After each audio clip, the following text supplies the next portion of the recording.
Здравейте, пичове! Сега ще видите какво очудващо нещо ще направи Джейсън. Ще кара с колелото под ето тази пътечка, тук. После ще влезе по тревата и ще се качи така с гумата. Сега той вече е тръгнал и така. И само накрая е очудващо. Как той ще спре.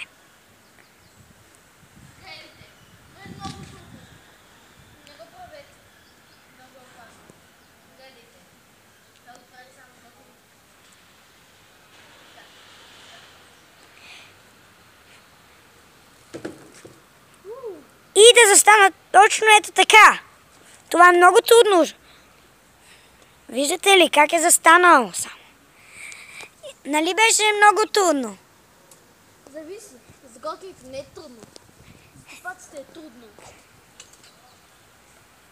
Ако сте гледали едно видео, Веси 2, готин срещу Веси 2. Познайте, аз съм готиния. Да, той е готиня.